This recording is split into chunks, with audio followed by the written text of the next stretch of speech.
So they skip the steps and they start directly writing in the exam paper. It seems like impossible to me, and whenever I see someone who doesn't use their draft paper, I'd be like, who are you? Hello everyone, and welcome to this new series where I will be sharing with you some insights and feedback on your exam essays so that you don't keep repeating the same mistakes again and again, and you get some deeper insights into academic writing and essay writing specifically.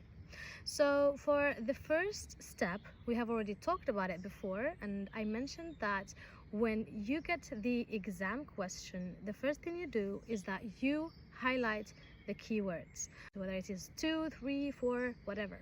Once you make sure that the question is well understood, now you can start working. Moving to the second step.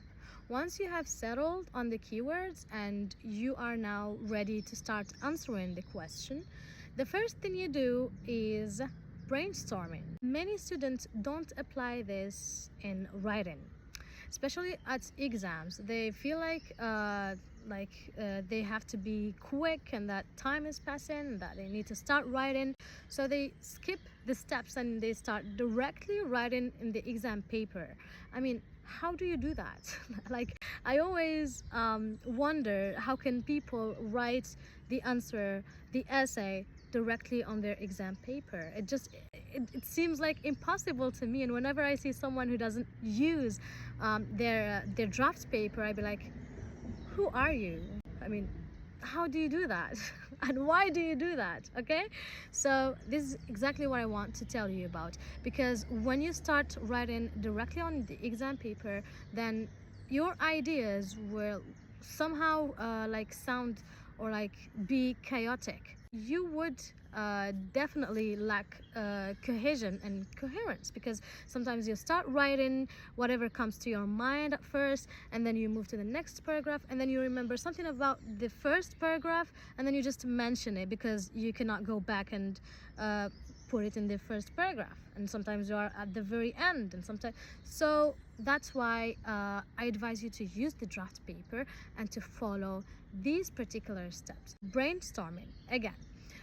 When you brainstorm, you just put all the ideas that come to you, because you will have like thousands of ideas all coming to your head at once when you read those keywords. So what you do is you just let those ideas flow on your draft paper. And at this phase, don't worry if the idea is applicable, suitable, awkward, and unnecessary. You don't care. Okay, so the idea came, so it has somehow a relationship with those keywords, so just write it down. Now, I tried to do this with your didactic exam because for literature it was very simple, direct question. So it was, the keywords were very spottable. It was features, realism, British realism, and Oliver Twist to give reference and evidence from. Now, for the didactic exam, the question was kind of problematic and needed some time in order to understand what the question meant.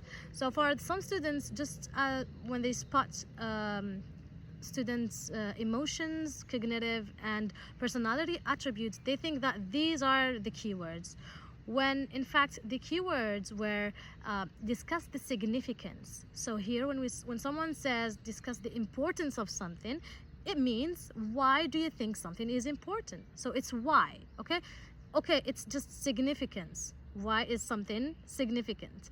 And then second, it was, and how do you think you can use this knowledge when tailoring your instruction or your teaching practices?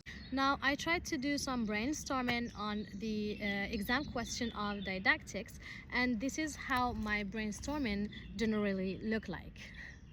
All right, so it's a mixture of mapping and just free writing, and everyone can do it the way they would like to. Okay, what matters in this particular phase is that you don't let any idea just skip your mind. Okay, ما تخلي حتى ايدي تهرب لك من راسك. Whatever comes to your mind, you catch it and you write it. So this way you make sure that you have all your ideas written down, and now it feels like, you can relax, okay, and you move to the next steps.